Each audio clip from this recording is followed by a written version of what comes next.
Can I help you?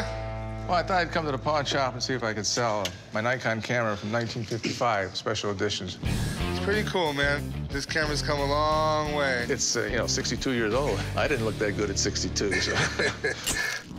Well, I have a limited edition, special order Nikon S2 camera made in 1955, primarily for professional photographers. I've been collecting them since 1971. I'd like to get $6,000 for my Nikon S2 if I could. It's actually pretty cool. This is, you know, post-World War II, the Nikon S2 drops, and the United States doesn't have an answer for it. This is the camera that is, like, showing every other camera up.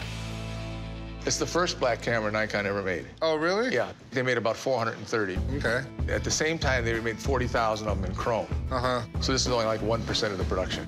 All the letters, it's all painted in by hand. Professional photographers preferred black over chrome because they'd be able to melt into the crowd better when they were shooting. They weren't so obvious. But they did charge you $20 more for it. I imagine in 1955, though, $20 was a lot more than it is today. It looks to be in pretty good condition. There's some touch-up going on back here. Right there, yeah. And, you know, it's got some wear and tear on it, which you're going to expect from daily use. Can I open it up? Sure. Turn this here, and you just have to slip that off. Okay, yeah. You put the film in there, it was a whole other process. If you took a bad picture, well, guess what? You're developing a bad picture. You have to pay for it, too. Yeah, you got to pay for it. How much are you looking to get for it? I'd like to get $6,000. They're not going off the shelf at that price, you know? It's a certain collector that has to have it. It's a limited market. So, would you take $2,900 for it? No, I couldn't do that. There's probably less than 430 left, you know, after all these years. The least I could do is 45. It's 45. Could you do 3,300? No. You can't do anything better than 45. No, it just cost me too much to replace it. That's the problem. All right, well, I'm gonna tell you, my last offer I can make is 4,000. I can do that. I can do that. You can do 4,000? All right, we got a deal. Okay. All right, we'll do some paperwork, all right? Okay. Come on over here. Okay. I'm taking 4,000 for my Nikon because I think it's a fair price. I will probably buy another Nikon. What do we have here? This is one of the original Eastman Kodak cameras. Okay. This is literally in the 1890s the equivalent of your most high-end cell phone. Oh, yeah.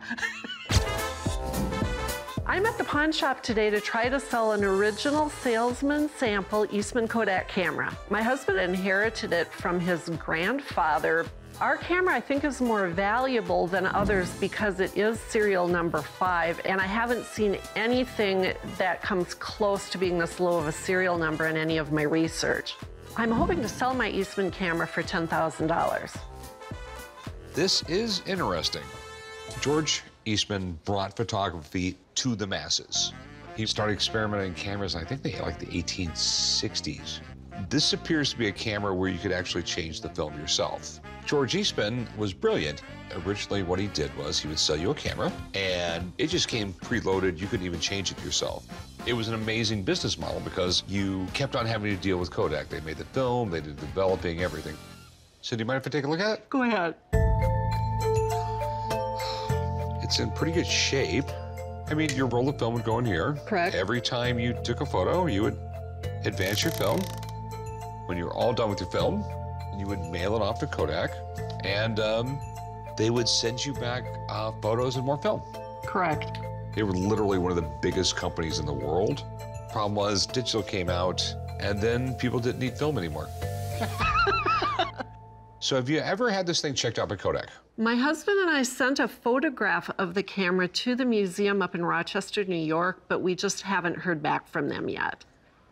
How much you want for it? You know, based on the fact that the serial number is 5, I was hoping to get up near $10,000 for it. Okay. You got a big problem here, though. Okay. I have never, ever seen a Kodak camera that looks like this. Okay. I mean, it doesn't say Eastman on it anywhere. Right. I mean, this 5 stamped on the side, we don't know if that's a serial number or just some random number someone put on it. We just don't know. Okay. I mean, if this is the 5th camera made and it's the oldest one, it would be worth tens and tens of thousands of dollars. Rochester, New York's their museum, correct? Correct, Okay. yeah. Get some letters from them. If they're saying it's one of the very first ones, you have some serious money here. Okay. But we don't know that. You might have the holy grail of cameras right here, and you might not. But when you figure it out, give me a call. I will, thank you. No problem. What do we have here? This is a Daguerreotype studio camera. This was what was used before tintypes.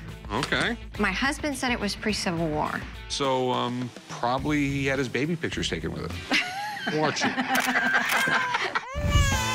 I decided to come to the pawn shop today to sell my antique camera. I don't know a lot about it. I'm open to any offer. I just want to get it out of the house. This is pretty cool. Daguerreotypes were the very first type of photography. It was called a camera obscura. Okay.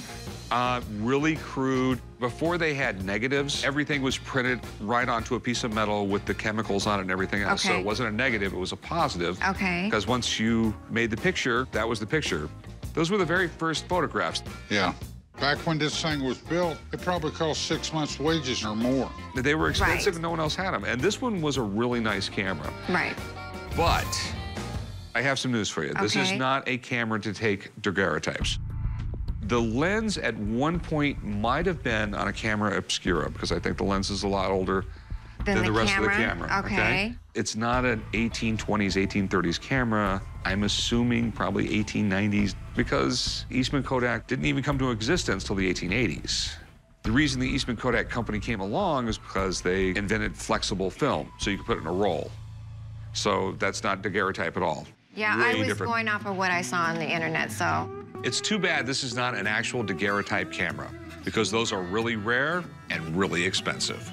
But it's still an antique camera in really great shape.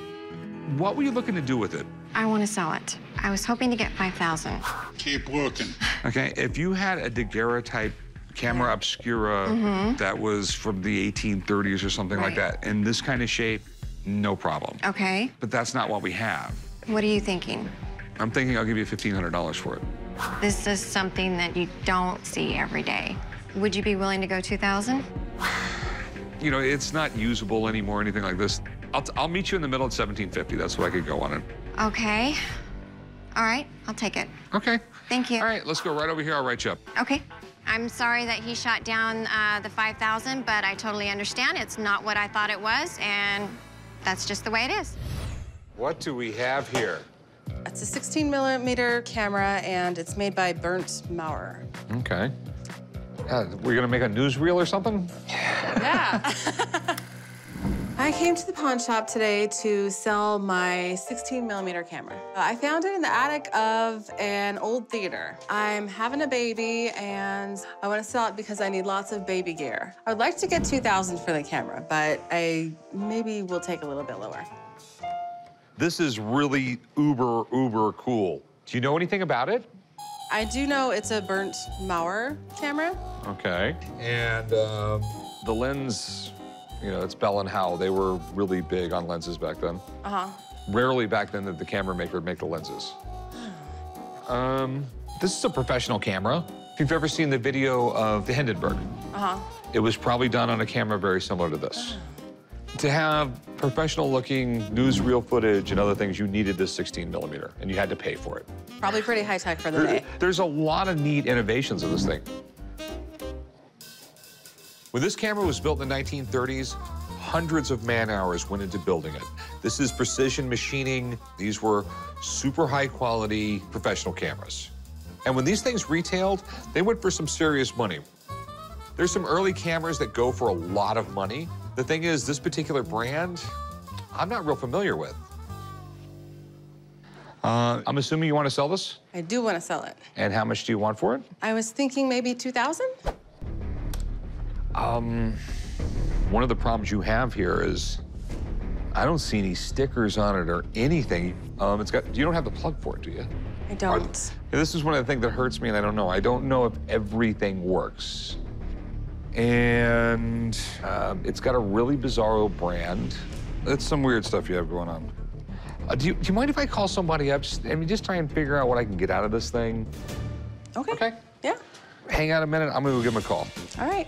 Older movie cameras always go for good money, but this particular one, I'm not sure on the value. But hopefully we can figure out a price because I'd love to have this in the shop. This is a toy made for you. It's a beautiful 16mm camera. I mean, it's got all these weird things going for it, and I have no idea what it's worth. I'm an auctioneer. We do Hollywood, rock and roll, and sports auctions. I love stories. To me, that's what I collect. You know, people collect stuff, I collect the stories, and I always have great stories. Well, it's in fantastic condition. It's a Berndt-Maurer camera. So it's Eric Berndt and Johnny Maurer got together in 1934. They formed a partnership to build cameras. This guy, John Maurer, to me, he was like the Les Paul to the guitar. Okay. He has 90 patents during his lifetime. They are fantastic cameras. It's also very, very rare. It's really neat, but I don't know what it's worth. It is, it's a fantastic camera. We don't know whether it works or not, which can have some impact, but I think possibly it could be made to work. Berndt-Maurer cameras are very rare. As an auctioneer, I look at auction records to see what have similar cameras sold in the past. And the reality is that none of these have been brought to the market.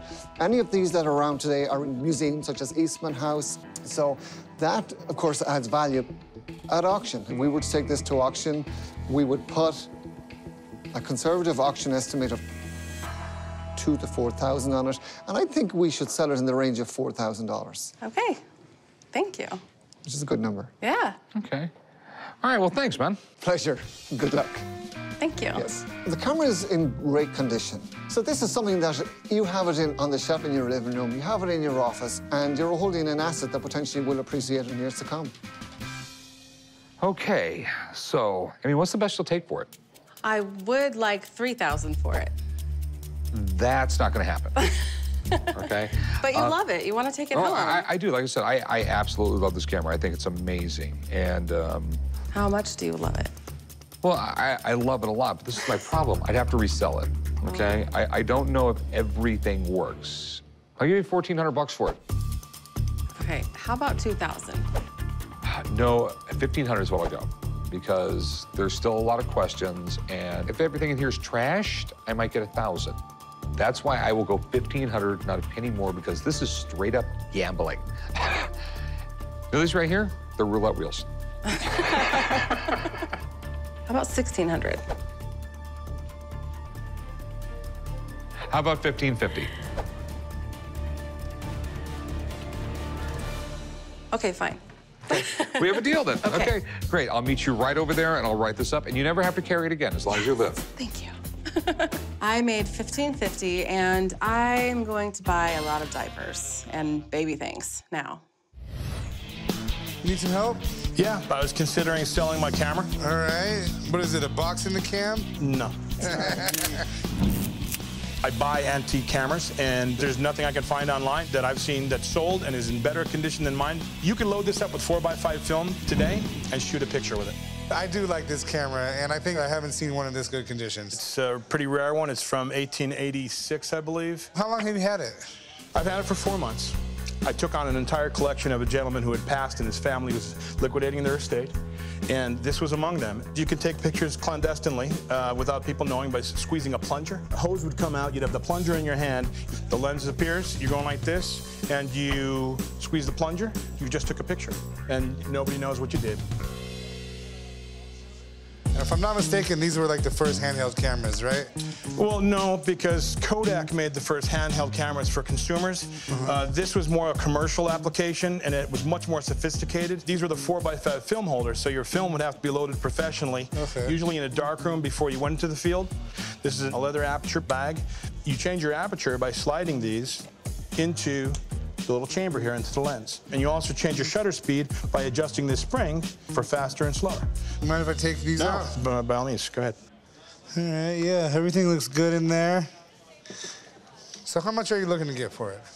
Well, the Daguerreotype lens being pristine, all the elements in the glass have been checked. It has all 5 film holders. You could shoot pictures with this tomorrow. I think $2,200 is fair. I'm sure, like you said, when you do collect these, they're not all there. A lot of the stuff is missing. At the same time, we've got cameras in here and similar to this and sold them for a lot less. Not to say they were as in great condition as this one is and we're missing all the parts, but I'm gonna have to make a profit somewhere. So we're looking at like $1,000. Yeah, we can't do 1,000. You'll wait a long time before another one will come across your threshold in this shape. I can push it up to $1,200. I came looking for 2,200. I gotta get 1,500 bucks. I want to make a sale. It's a beautiful camera. If you can meet me down at 1,200, we have a deal. I'll go 1,200. All right, sold. Meet me over here and we'll write it up. Okay. All right. We landed on $1,200, and I'll take it. The only reason I will, though, is because in this lot of cameras that I purchased, there were several other sweet ones, so I'll cry a little bit, but I'll get over it because I have other cameras.